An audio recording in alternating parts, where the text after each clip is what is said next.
अब हम आज चर्चा करते हैं सिटिंग बाय फायर कि हम हफ्ते में, महीने में हमारा कोई फंक्शन होता है तो हम हवन के आगे बैठते हैं।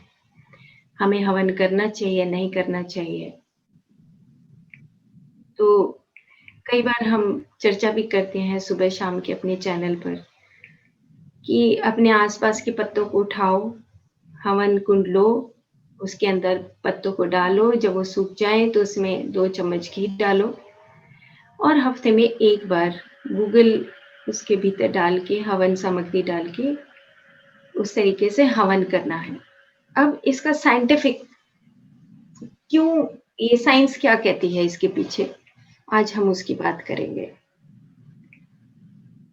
तो जो सन है, जो हमारा सूरज है और जो हमारी सूखी लकड़ी है या सूखे पत्ते हैं, उसके भीतर भी वही जो सूरज की रोशनी है, वो ही फायरवुड यानी कि लकड़ी के भीतर जो अग्नि एक सूक्ष्म रूप से छुपी हुई होती है, वो ही सूरज की रोशनी, वो ही उस लकड़ी के भीतर सूक्ष्म रूप से अग्नि छुपी हुई होती है।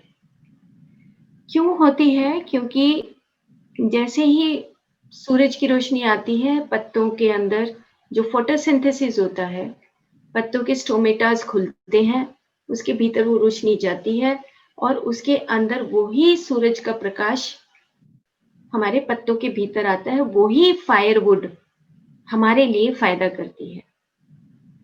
तो ये बात कि वो सूरज की रोशनी और वो हमारे भीतर जो पत्तों के लकड़ी के भीतर जो फायर होती है, जो सूक्ष्म अग्नि होती है, वो उसी स्वरूप में होती है। अब जब हम हवन करते हैं, जब हम इस तरह के हवन हमें करना चाहिए, ज़रूर से ज़रूर।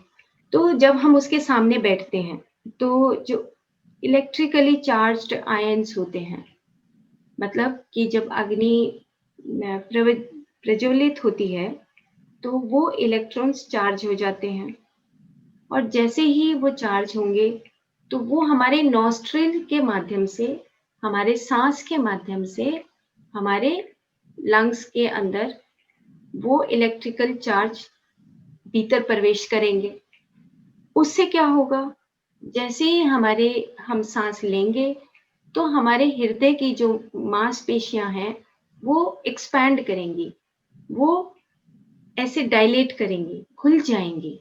उसकी गर्मी से जैसे हम गर्मी होती है ना, हवन के सामने हम गर्मी महसूस करते हैं। तो उससे क्या होता है कि जैसे हम स्टीम लेते हैं, मान लो जुकाम हो जाता है, खाँसी होती है, तो स्टीम से क्या होता है कि जो हमारी वेसल्स होती है, वो डायलेट करती हैं। ऐसे वो सिकुड़ी हुई होती है, वो डायलेट करने लगती हैं।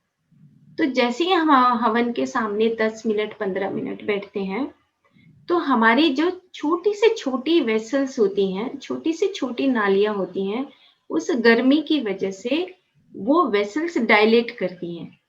अब जैसे ही वो डायलेट करेंगी, तो हमारा जो ब्लड है, वो थिन ब्लड यानी कि हमारा ब्लड पतला होगा, हमारी वेसल्स डायलेट करेंगी और जैसे ही वो डायलेट करेंगी, तो हमारा जो फ्लो है ब्लड का, वो छोटी-छोटी नालियों में प्रवेश करेगा और जैसे-जैसे वो प्रवेश करेगा, तो हमारा जो वायु का जो चक्र है, जो व्यान वायु है, जो हमारा सर्कुलेशन है, वायु का जो सर्कुलेशन है, वो हमारा सही हो जाएगा। जितनी भी ब्लॉकेजेज़ हैं, वो सब खुल जाएँगी।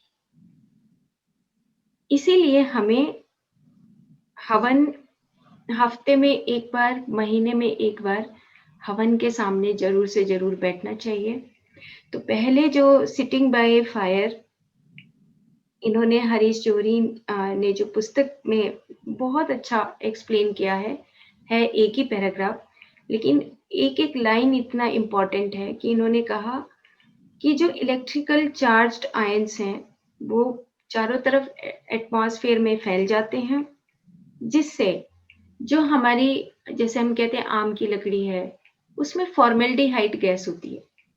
ये एक अलग से मैंने पेपर पढ़ा था, तो उस वक़्त ये क्वेश्चन पूछा गया था कि ऐसा क्या होता है कि जैसे स्पेसिफिकली कुछ लकड़ियाँ होती हैं, जैसे आम के पत्ते हैं, आम की लकड़ी है, उसमें फॉर्मेल्डिहाइड गैस होती है।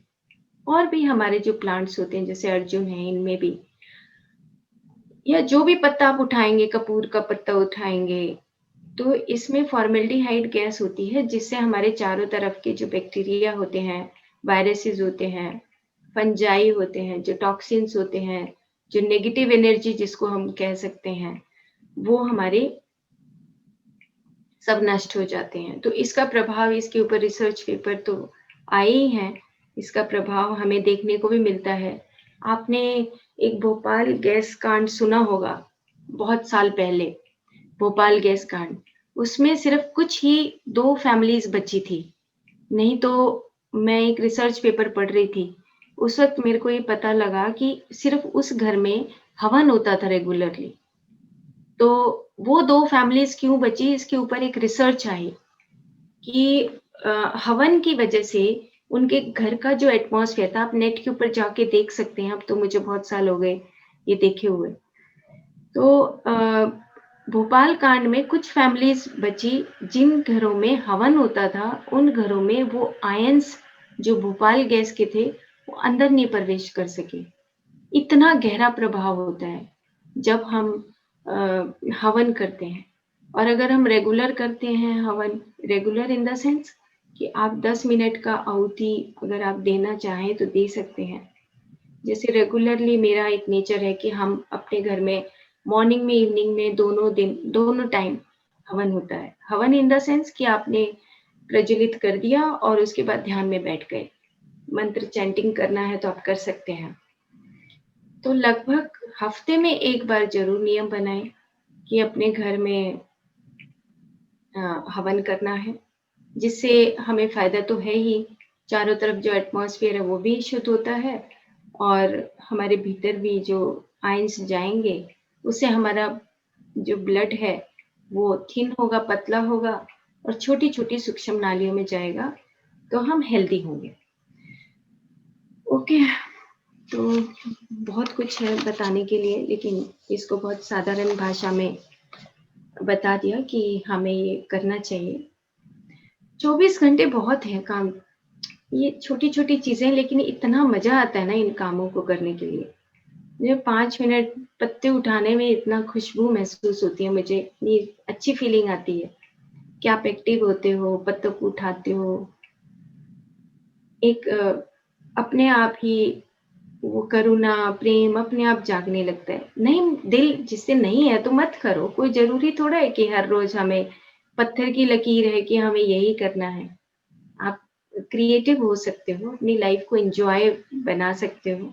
कैसे एन्जॉयफुल करना है आपको। हरियाणा।